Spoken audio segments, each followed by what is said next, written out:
অনেক বছর আগে, প্রায় 900 বছর আগে ক্রুসেডাররা, খ্রিস্টান বাহিনী এই ফিলিস্তিন সেই দিন দখল করে নিয়ে নিল। আজকে যেমন ইহুদিরা দখল করছে, সেই দিনে খ্রিস্টানরাও নিয়েছিল।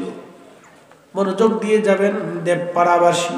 খ্রিস্টানরা যখন দখল করে নিয়ে গেল, আহা, তখন মিশরের যিনি বাদশা ছিলেন তিনি চিন্তা করলেন, খ্রিস্টানদের দখলে যেহেতু ইয়াস কালাম চলে গেছে, অতএব এখান থেকে আমাদের সৈয়দ সুলতানে কারবালার মাজার থেকে তার মাথা মোবারক আমরা নিয়ে আসবো মিশরে।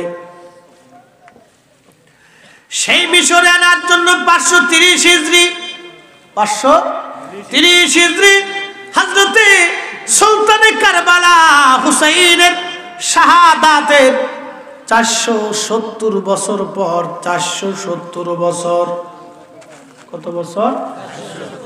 যারা বলেন 470 বছর পরে হুসাইন রাদিয়াল্লাহু আনহুর মাজার মোবারক থেকে মাথা মোবারক আনার জন্য মিশরের বাদশা প্রস্তাব দিলেন খ্রিস্টান প্রধানের কাছে।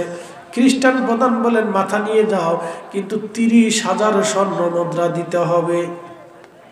বর্তমানে কত হাজার কোটি টাকা হবে আমার জানা নাই, 30,000 স্বর্ণ মুদ্রা। মিশরের বাদশা চিন্তা করলো, আমার 30,000 স্বর্ণ মুদ্রা চলে যাক, কিন্তু একটা নজর যদি হুসাইনকে দেখতে পারি, নবী দেখি নাই কিন্তু হুসাইন দেখবো। বুঝতে হয়ে গেল না? জোরে বলে, নবী দেখি নাই কিন্তু নবীর আওলাদ দেখবো। মিশরের বাদশা লোক লস্কর নিয়ে, আমির উমরা নিয়ে, সৈন্যবাহিনী নিয়ে, আলেম ওলামা নিয়ে, পীর বুজুর্গ নিয়ে রওনা হলেন। হুসাইনের মাজারের যাওয়ার আগে জুতা খুলে ফেললেন, নগ্ন পায়ে, খালি পায়ে ইমাম হুসাইনের পবিত্র মস্তক মুবারকের মাজারে গেলেন। মাজার থেকে মাটি সরাইয়া, উনি যখন মাটি সরাইয়া দেখলেন 470 বছর আগে ইমাম হুসাইনকে যেইভাবে দাফন করা হয়েছিল, তখনও চোখটা ওই রকমই আছে, তখনও চেহারা ওই রকম, তখনও চুল দাড়ি মোবারক ওই রকম, ওনার মস্তক, কাটা মস্তক থেকে তখনও ফোটায় ফোটায় রক্ত জমিনে পড়তেছে। নারা একসাথে বলেন আল্লাহু আকবার। নবী আসেনি, আল্লাহ আসেনি, কবর সত্য কিনা এই হুসাইনের জীবনী থেকে শুনিয়া যান, ইসলামের কোনো কিছু মিথ্যা না, মিথ্যা না, মিথ্যা না, মিথ্যা না। আপনাদের মাঝে মধ্যে অন্তরে অন্য চিন্তা আসতে পারে, সাবধান করে বলে দিয়ে যাচ্ছি, এগুলি লক্ষ লক্ষ মানুষ এই দৃশ্যগুলির সাক্ষী। অতএব ইসলামের একটা বিধানও আল্লাহ কর্তৃক বাহিরে না, আল্লাহ এবং তার নবীর দেওয়া। কথা কোন ঠিক না? তাহলে আমরা ভুল জায়গা ডাইন করি নাই, আমরা হকের উপরে আছি।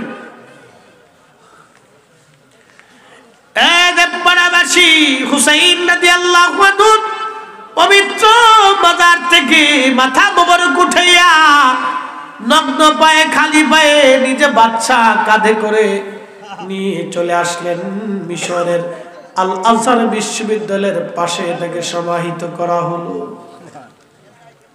ওনার মাজার দুইটা, কিয়ামত পর্যন্ত ওনার জিয়ারত দুই জায়গা চলতে থাকবে। একসাথে বলবেন আল্লাহু আকবার। কয় জায়গা জিয়ারত চলবে? টাটকা, তখনও রক্ত ঝরতেছে, দাড়ি তাজা, চুল তাজা, দেহ তাজা, চেহারা তাজা, ঠোঁট তাজা, দাঁত তাজা, চোখ তাজা। 470 বছর পরেও একই রকম। এই জন্য আপনাদেরকে বুঝতে হবে,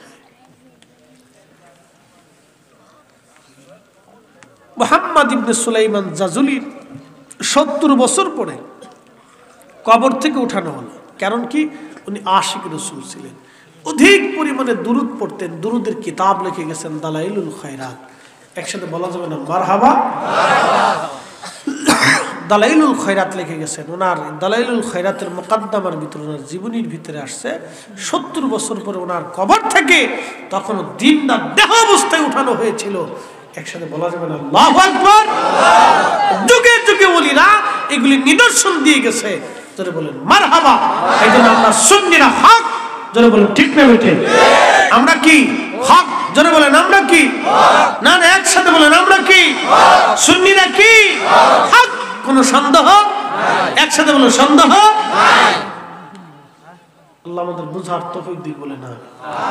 এসেছেন গত নবী সকলের ইমাম, সালাম নবী তোমায় হাজারো সালাম, ইয়া নবী সালাম আলাইহি